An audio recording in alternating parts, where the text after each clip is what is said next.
Assalamualaikum warahmatullahi wabarakatuh. Kami dari kelompok 1 Rembel 1 akan menyajikan materi tentang smart material piezoelektrik. Sebelumnya saya akan memperkenalkan anggota dari kelompok 1. Yang pertama ada Ana Khairunisa, yang kedua ada Anjani Dwi Alexivinora, yang ketiga ada Giovanni Aryaditama, yang keempat ada saya sendiri Agung Nugroho, dan yang kelima ada Mary Wici Utami. Pengertian dari piezoelektrik. Piezoelektrik ini memiliki dua kata, yaitu piezo dan elektrik. Piezo sendiri memiliki arti sebuah tekanan, dan electricity memiliki arti sebuah listrik.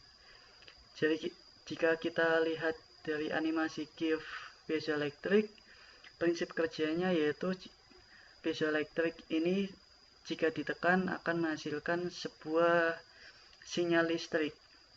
Nah, secara umum piezoelektrik ini digunakan untuk pengubahan energi mekanik menjadi energi listrik. Pengubahan energi ini sering disebut dengan transducer. Nah, jenis-jenis transducer ini sendiri ada beberapa, diantaranya yaitu pengubahan energi panas ke listrik, pengubahan energi gerak ke listrik, ataupun sebaliknya energi listrik ke gerak, ataupun energi listrik ke panas. Dalam pembuatan piezoelektrik ini membutuhkan 3 bahan. Yang pertama ada lead atau timbal, yang kedua ada zirconium, yang ketiga ada titanium. Yang ketiga ada pembuatan piezoelektrik. Nah, dalam pembuatannya langkah yang pertama yaitu memanaskan bahan sampai di atas suhu Curie. Nah, suhu ini yaitu suhu tertentu.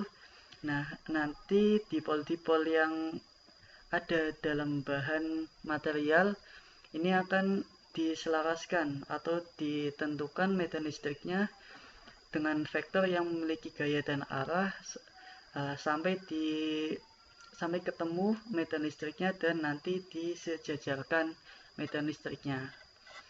Mungkin cukup sekian presentasi dari saya, akan dilanjutkan oleh teman saya. Terima kasih. Assalamualaikum warahmatullahi wabarakatuh. Perkenalkan, nama saya Mary Wici Utami, NIM 5301419005. Yang pertama, ada tutorial membuat piezo yang baik dengan cara memanaskan bahan di atas bahan kur, menerapkan medan listrik untuk menyelaraskan dipol dengan vektor yang memiliki gaya serta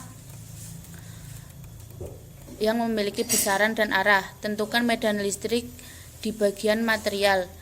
Dilihat dari sudut pandang kimia, jika kita memanaskan suatu benda dan menerapkan panas ke suatu benda, molekul mulai bergetar lebih cepat dan memungkinkan mereka memiliki sedikit ruang gerak.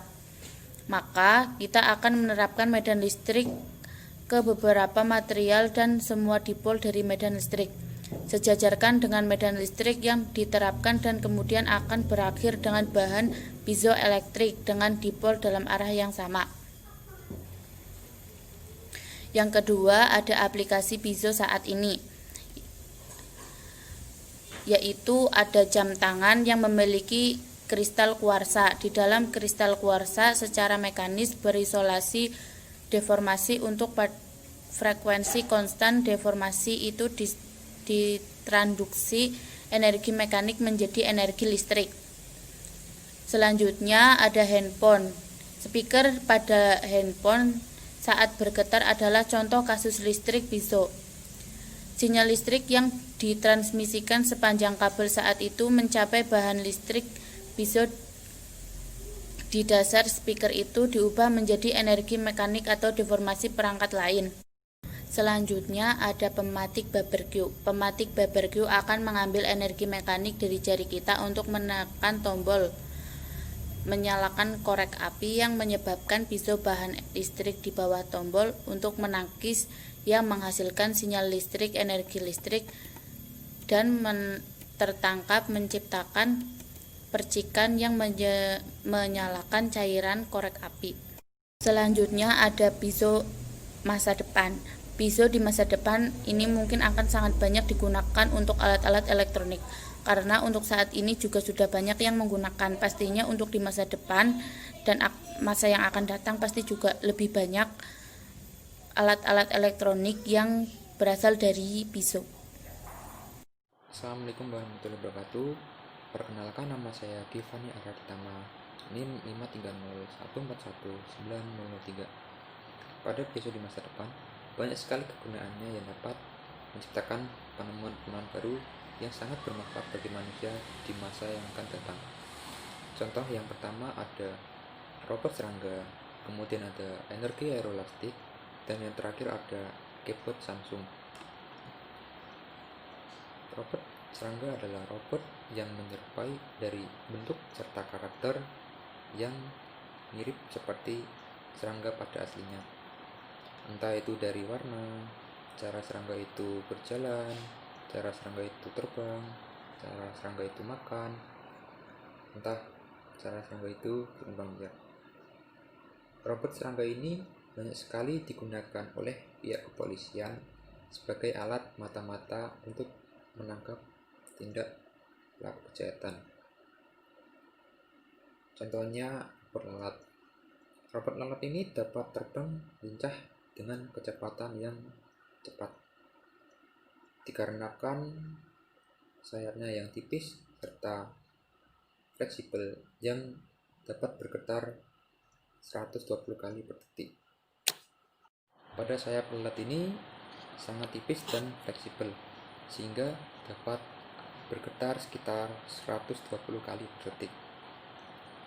Banyak sekali penemuan-penemuan di Amerika mengembangkan robot lalat untuk berbagai kepentingan. Di Indonesia pun banyak sekali robot serangga yang diperjualbelikan secara online dari harga 75.000 sampai 100.000 rupiah. Ada energi aerolastik. Energi aerolastik adalah pembangkit energi dari angin dengan menggunakan membran aerolastik untuk menghasilkan energi. Membran aero tidak akan mengalami deformasi ketika bergetar seperti halnya plastik biasa, dan usia pakainya pun bisa bertahan sekitar 20 tahun lebih. Yang terakhir ada keyboard Samsung.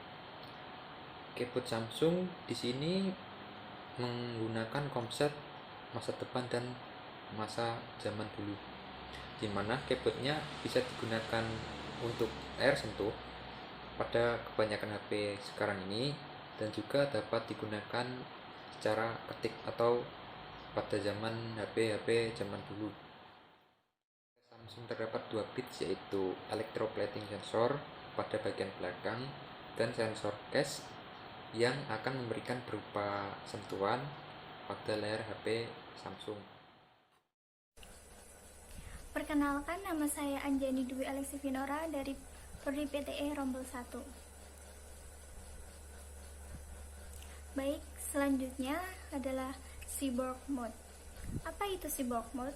Cyborg mode adalah sejenis hewan yang biasa disebut dengan ngengat yang bisa diartikan sebagai penjaga.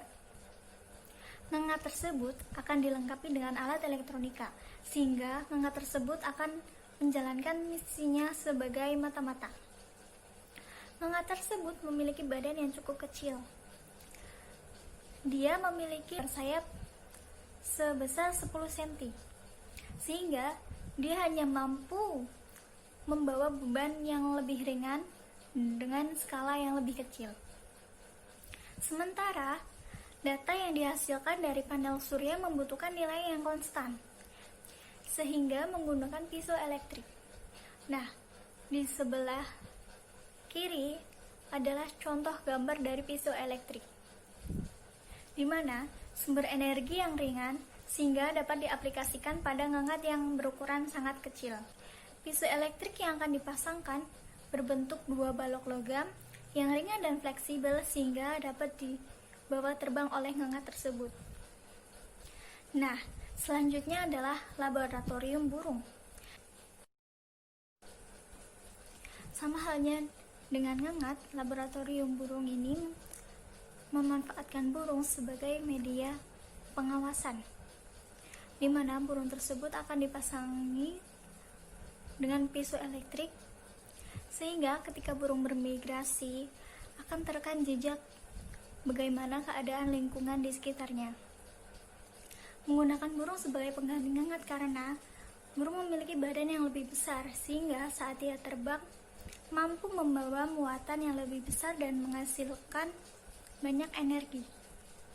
Gambar di samping adalah ransel yang akan dipasangkan pada burung tersebut, yang akan dipasang pada bagian ekor burung tersebut yang telah dipasangi piezoelektrik. Mana alat tersebut dapat bekerja? Alat tersebut bekerja sama halnya seperti pada ngengat, di mana dia akan mendeteksi pencemaran yang ada di lingkungan sekitarnya. Ransel tersebut mengatur eksperimental yang menunjukkan atau menirukan emosi pada burung saat penerbangan. Nah, gerakan naik turun tersebut disebabkan oleh kepakan sayap burung tersebut. Saya akan melanjutkan presentasi dari teman saya. Sebelumnya perkenalkan, nama saya Anna Khairunisa, NIM 5301419001. Di sini saya akan menjelaskan tentang keuntungan dan kelemahan material piezoelektrik. Setelah kita mempelajari banyak hal tentang piezoelektrik, tentunya kita juga harus mengetahui keuntungan dan kerugian material piezoelektrik dalam mengubah energi mekanik menjadi energi listrik. Yang pertama akan kita bahas adalah tentang keuntungan material piezoelektrik. Terdapat beberapa keuntungan material piezoelektrik, di antara lain small scale, possible to adjust frequency, dan terakhir lightweight.